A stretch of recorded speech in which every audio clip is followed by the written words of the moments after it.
വിശ്വാസികൾ അവിശ്വാസികളോട് യേശുവിനെക്കുറിച്ച് സംസാരിക്കാൻ വിളിക്കപ്പെട്ടിരിക്കുന്നത് അവരുടെ വിശ്വാസത്തിന്റെയും ദൗത്യത്തിന്റെയും കേന്ദ്രബിന്ദുവായതിനാലാണ്. സുവിശേഷം പങ്കിടുന്നതിന്റെ പ്രാധാന്യം ഊന്നിപ്പറഞ്ഞുകൊണ്ട് പോയി എല്ലാ ജനതകളെയും ശിഷ്യരാക്കാൻ യേശു തന്നെ തന്റെ അനുയായികളോട് കൽപ്പിച്ചു. ഒന്നാമതായി, യേശുവിനെ പങ്കിടുന്നത് സ്നേഹത്തിന്റെ ഒരു പ്രവൃത്തിയാണ്.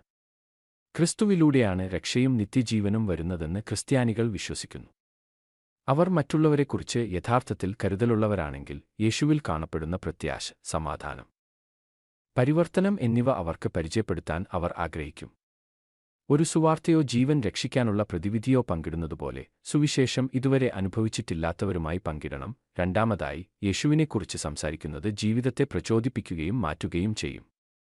ഉദ്ദേശ്യം, കഷ്ടപ്പാട്, ധാർമ്മികത എന്നിവയെക്കുറിച്ചുള്ള ചോദ്യങ്ങളുമായി പല അവിശ്വാസികളും ബുദ്ധിമുട്ടുന്നു.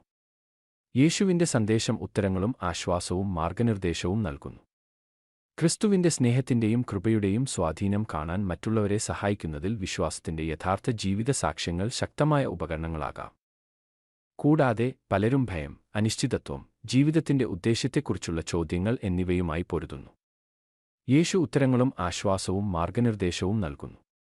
സ്നേഹം, ക്ഷമ, മോചനം എന്നിവയെക്കുറിച്ചുള്ള അവന്റെ പഠിപ്പിക്കലുകൾ ജീവിതങ്ങളെ പരിവർത്തനം ചെയ്യും. തകർന്ന ഹൃദയങ്ങൾക്ക് സൗഖ്യവും അർത്ഥം തേടുന്നവർക്ക് വ്യക്തതയും നൽകും. കൂടാതെ ക്രിസ്ത്യാനികൾ ലോകത്തിന്റെ വെളിച്ചമാകാൻ വിളിക്കപ്പെട്ടിരിക്കുന്നു.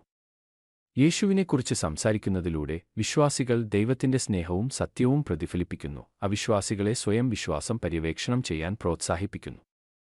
ഒരു വ്യക്തി സന്ദേശം ഉടനടി സ്വീകരിച്ചില്ലെങ്കിലും വിശ്വാസത്തിന്റെ വിത്ത് നടുന്നത് കാലക്രമേണ പരിവർത്തനത്തിലേക്ക് നയിക്കും. ആത്യന്തികമായി യേശുവിനെ പങ്കുവയ്ക്കുന്നത് മറ്റുള്ളവരിൽ വിശ്വാസങ്ങൾ അടിച്ചേൽപ്പിക്കലല്ല, മറിച്ച് അവന്റെ സ്നേഹം, കൃപ, രക്ഷ എന്നിവ അനുഭവിക്കാനുള്ള അവസരം അവർക്ക് നൽകലാണ്.